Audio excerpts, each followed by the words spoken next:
Have you ever started a writing project only to find yourself sitting in front of the computer watching that cursor blink on the blank page?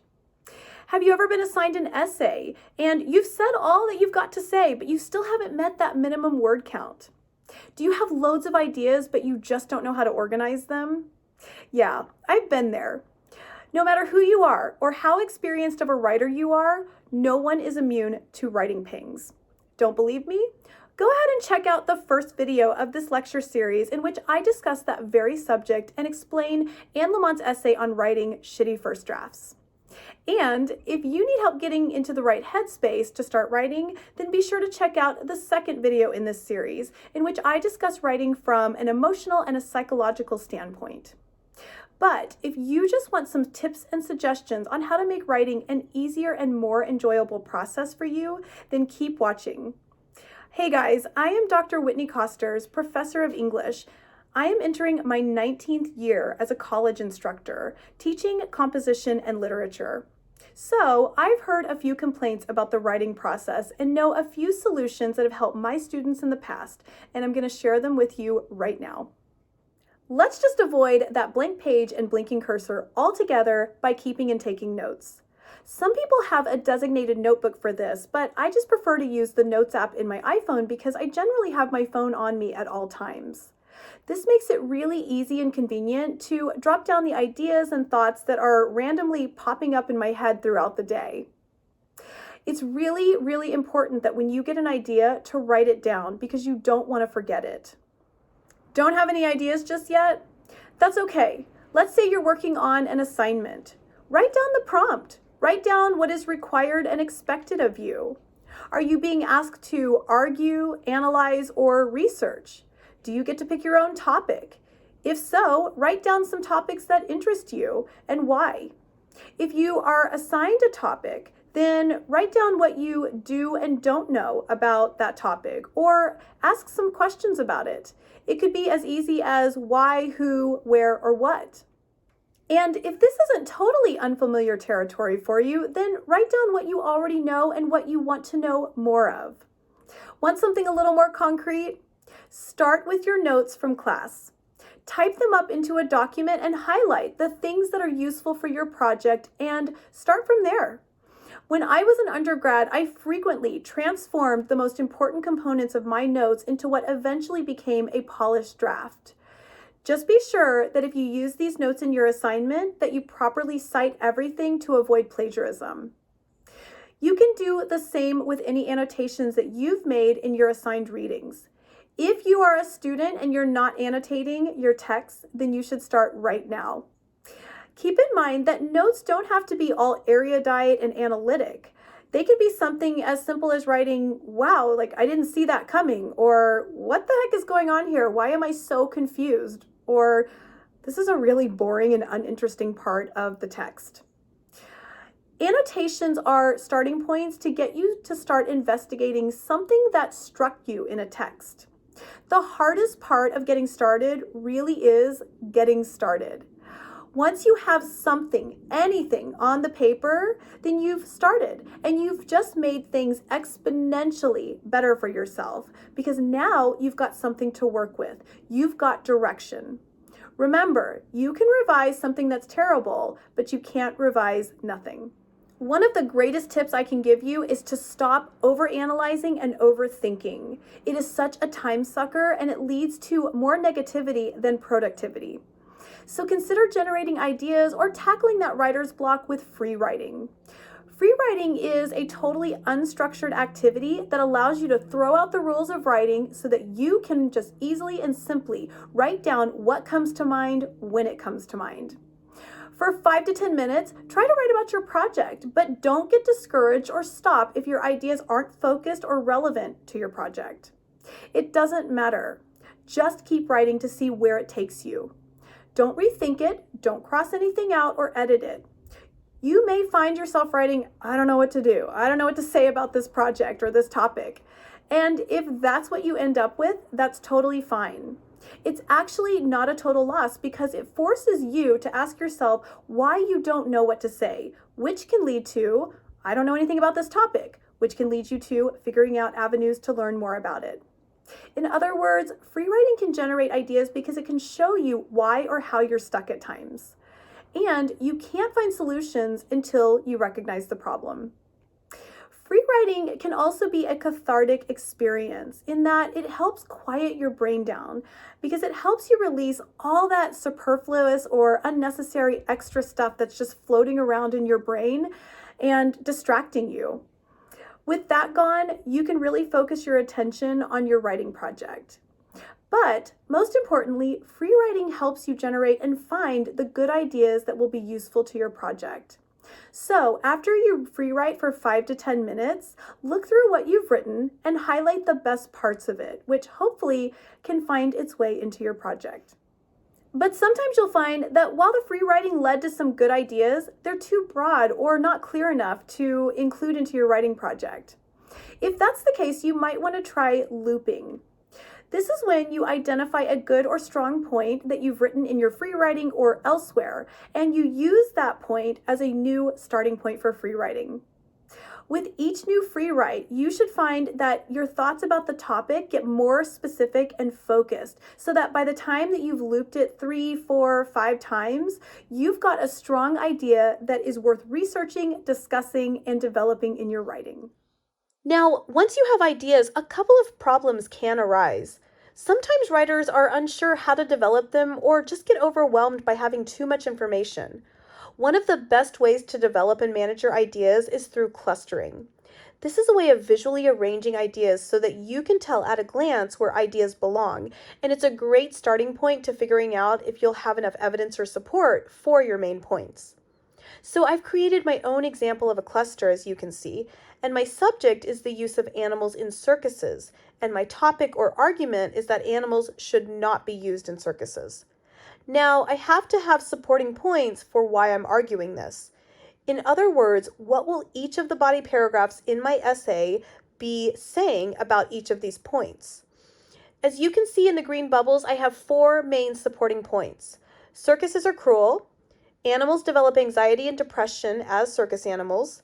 Animals are denied freedom, socialization, and play, and it's just totally unnecessary to have animals in circuses at all. In an essay, you need to compellingly support your supporting points. Readers need evidence and an understanding why you're arguing what you're arguing. And a cluster is a great way to determine if you've got enough evidence to include a supporting point or not. For example, if I want to include the argument that circuses are cruel to animals, then I need to think of all the ways that animals are subjected to cruelty. For each new point of evidence, I add another bubble that is connected to the main supporting point. So, one of the ways circuses are cruel is that they are abusive to animals. I can then support that point by exploring all the specific ways animals are abused, like being subjected to whippings and bullhooks, for instance. And then these points can be supported with new clusters by explaining what bullhooks do to an animal's physical and mental state, and so on and so on. So you can see how a cluster not only tells you if you have enough evidence to support a point, but it also helps you develop that point with a lot more specificity. One other way clustering is a useful exercise is that it allows you to see everything on a page at once. Typically, we tend to get overwhelmed when we have to flip through a number of pages or notes. And as I'm looking at my cluster now, I can see that 2 of my supporting points are a bit too similar to one another and should just be under one supporting point. As you can see, the argument that animals are denied freedom, socialization, and play seems like a form of cruelty, so it would make more sense to just have 3 main supporting points instead of 4. So this cluster just helped me avoid redundancy in my essay. Now that you've got some ideas, pared them down, and figured out which ones you want to use in your essay, then you've got to figure out how to organize them. I generally suggest doing a cluster as a way to manage your ideas, but another way to manage them is by doing an outline, which I provided you an example of here. Basically, an outline is a more structured and linear version of the cluster. I really just took everything that I had written in my cluster and put it in an organized fashion in this outline. One of the things that is beneficial about an outline is you can see which supporting points you should start with and how some points may lead into others. One thing I was able to recognize in the outline, and not so much in the cluster, is that some of the points that I have in the cluster, such as the one about animals being kept in isolation, may seem to support my argument that circuses are cruel to animals, so I should rethink where that point should really appear in the essay. Both clusters and outlines help show you if a point is worth putting into your essay. If you find that you can't locate a lot of information, details, or expert opinion to support a point, it may be that you need to do more research, but it also may mean that it's just not a strong point and shouldn't be included. Another obstacle many students face is being unable to organize their writing effectively. Now, I've already mentioned outlines, but it's important not only to follow that outline in your actual project, but to ensure that the things that you filled in and developed from that outline are organized properly. And sometimes it's really tricky to keep track of everything when you're trying to read through an entire essay or chapter from beginning to end. So, one activity that you can do is to go through your project paragraph by paragraph, and in one short sentence or even in a few words, write down in the margins exactly what each paragraph says or what its topic is. Now, it's really important that you don't write what the paragraph is supposed to say, because there's a very big difference between what something is intended to be and what something actually is. We tend to get off track quite a bit, yeah? Once you have your mini summaries, write them down in order on a separate piece of paper so that you can read through them to see if your paper is organized and structured in the best way possible. This prevents you from getting overwhelmed with all of the details and words that fill our essays. It's easy to lose sight of your main ideas and how they're presented when you're reading through a 15 or 35-page paper or a 200-page book. Ever get done with an essay, feel pretty good about it, only to realize, I've got one more page that I've got to write before I meet that minimum page requirement, and I really have nothing left to say. Well, sometimes that's definitely true. To add more would be redundant or superfluous, but generally speaking, that's not the case. There's a reason why you're being asked to write a certain number of words or pages. Keep in mind that most instructors set up reasonable, if not low, expectations in terms of their page requirements. I'm always astounded when a student is asked to write like a 5-page research paper on Macbeth, for instance, and turns in 3 with the protest that there's just really nothing left to say about Macbeth. Basically, that 5, 10, 15, or even 25-page paper is not unreasonable for the topic or scope of your subject. Part of what your instructor is asking you to do is learn how to expand and develop your ideas, seek out feedback from others, and engage in thorough research to find additional or new information. Okay, so how do you tack on those extra pages? Well, the first thing you should do is revisit your prompt and look through the requirements and expectations of your assignment and ask yourself if you really did fulfill them. Now, don't just say, yeah, I did it, and then move on. What we think we did and what we actually did sometimes can be two very different things. You need to read through your essay again, and if you find that you can't literally point your finger to a precise spot in the paper where you can say, here is where I fulfilled requirement X, then you need to go back and complete it. The other thing that you should do is ask other people to read through your draft and give you feedback. We have a tendency to omit important information sometimes because it just seems so obvious to us. After all, we've been writing on this topic for however long. However, these absences can sometimes render your paper really confusing to another audience. So, did you include the right context for readers to understand your thesis? Do you properly introduce or set up the resources that you use as evidence? Do you have enough examples to illustrate some of your main points?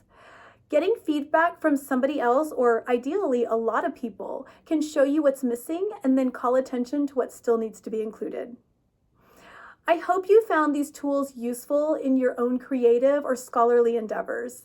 Many students tend to think that they just don't have the time for all of these activities, but I'm here to tell you that by using some of these suggestions in your own writing process, you will not only have a better product in the end, but you'll create it with more efficiency and ease. If you have the time, please share with us in the comment section below some of the challenges that you face and the activities that you use to overcome them. Be well, and thanks for joining me, and I will see you guys next time.